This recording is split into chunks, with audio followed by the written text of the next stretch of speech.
आप देख रहे हैं नेटवर्क 33 राजकुमार के साथ। तो चलिए पढ़ते हैं आज की कहानी की ओर।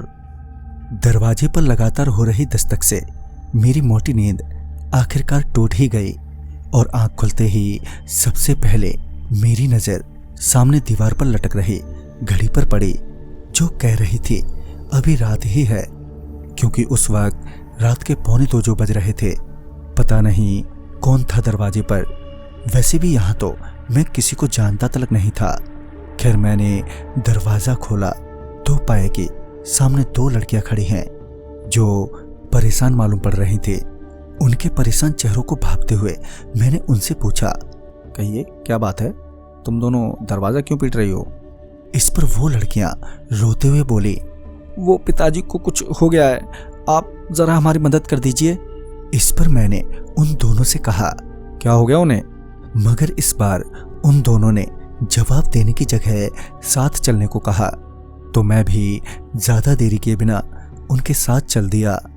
रास्ते में पता चला कि वो दोनों लड़कियां मेरी तरह ही सराय के दूसरे क्वार्टर में अपने पिताजी के साथ रुकी हैं, मगर वो दोनों मुझे सराय के क्वार्टर में ले जाने की बजाय सराय से दूर जंगल की तरफ ले जाने लगी।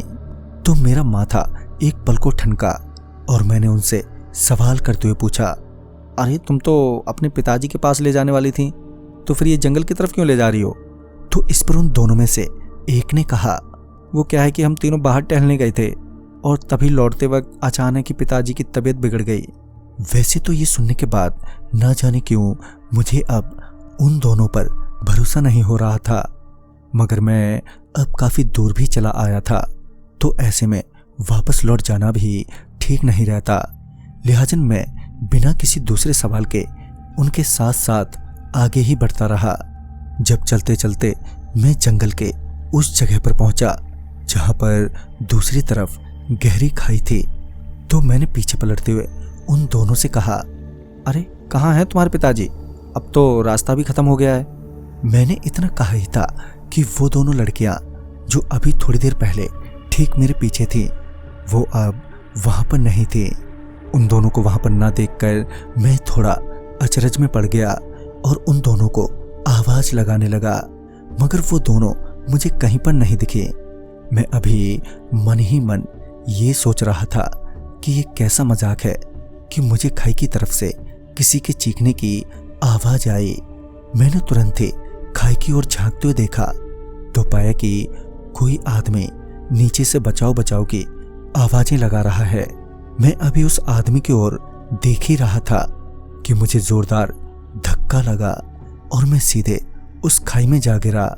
मैं खाई में गिरते ही बेहोश हो गया। फिर जब मेरी आंख खुली तो अब सुबह होने को थी और जब मैंने उठने की कोशिश की तो पता चला कि मेरा एक पांव महसूस ही नहीं हो रहा है, साथ ही वो पांव काफी सूजा हुआ था। मैं किसी तरह बैठ तो गया मगर खड़ा नहीं हो पा रहा था। साथ ही वहां पर मुझे बहुत ही गंदी बदबू आ रही थी। फिर जब सूरज ऊपर चढ़ा तो सब कुछ साफ साफ दिखाई देने लगा। वहां आसपास बहुत सारे सड़े गले आदमियों के शव थे जिनसे बेहद गंदी बदबू आ रही थी। फिर मेरी नजर उस आदमी पर गई जो कल रात चिल्ला रहा था, वो भी कुछ दूरी पर पड़ा हुआ था। मैं किसी तरह उसके पास पहुंचा तो पता चला कि उसकी मौत हो चुकी है। आसपास काफी खून के थक्के जमे हुए थे।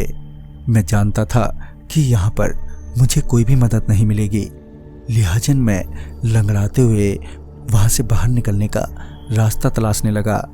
काफी देर तक चलने के बाद मुझे किसी की आवाज सुनाई दी। जब मैं उस आवाज की ओर बढ़ा तो पता चला कि कोई लकड़हारा लकड़ियां काट रहा है। मैंने उसे देखते ही आवाज दी और फिर उस लकड़हारे की मदद से मैं उस जगह से बाहर निकल पाया। अस्पताल में दिखाने के बाद मैं तो जिंदा लौट आया, मगर मेरा एक पांव बिल्कुल खराब हो चुका था।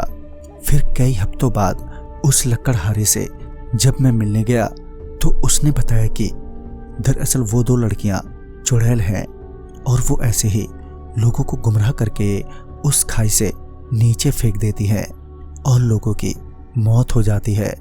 ऐसे ही वहां पर बाकी के लोगों की लाशें उसी खाई में दफन है। तो दोस्तों इस कहानी में बस इतना ही। तो मैं आपका दोस्त राजकुमार जल्द ही मिलूंगा, तब तक के लिए बाय एंड टेक केयर।